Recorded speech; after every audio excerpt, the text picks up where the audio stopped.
Candidates for governor in Wisconsin now have 82 days to convince voters they're the best choice to lead the state. Mary Burke won her primary yesterday to earn the Democratic nomination. Governor Scott Walker ran unopposed. It will be up to the voters in November to decide who takes office. One of the issues we could hear a lot more of during Governor Walker's campaign is higher education. News 8's Brittany Schmidt joins us now to explain. Last week, Governor Scott Walker mentioned on social media what he expects to work on if he gets another 4 years in office. One of the items he talks about is the continuation of the UW tuition freeze, which the University of Wisconsin La Crosse faculty and staff say may do more harm than good in the long run. I just finished my 5th year. Robert Allen always knew he would be a professor. Went to grad school, got my PhD, and then came here. The Virginia native is only 5 years into his career at UW La Crosse, but Allen says he can see a future here. I personally can see myself retiring from here. However, the past 2 years have been a challenge. Well, the tuition is frozen at the moment. It'll be the second year of the biennium, so we'll have done that for 2 years now. We have a little bit of limitation in the resources because there are things that we use student tuition for. The UW tuition freeze will expire at the end of this school year.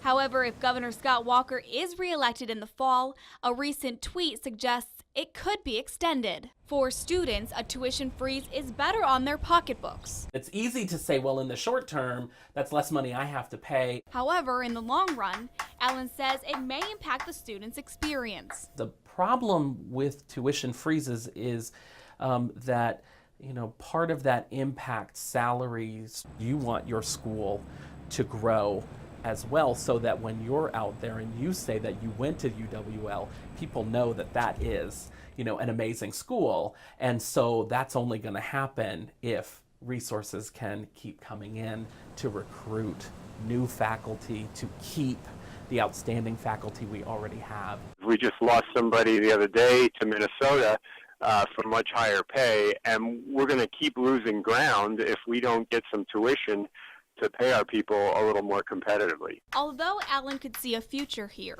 I love the school, I love the students, I love the town, everything's great. He admits another tuition freeze could impact his plans. I can't say that if things were exactly the same in 10 years, I would be able to stay here. Instead of looking at extending the tuition freeze, UWL's chancellor says he would like to see legislators focus on restoring the state funding for higher public education that he says has been cut in the past 10 years so that the universities wouldn't have to rely so heavily on student tuition. Thank you, Brittany. UWL's chancellor says he would like to see higher education become a main topic of discussion during the gubernatorial race.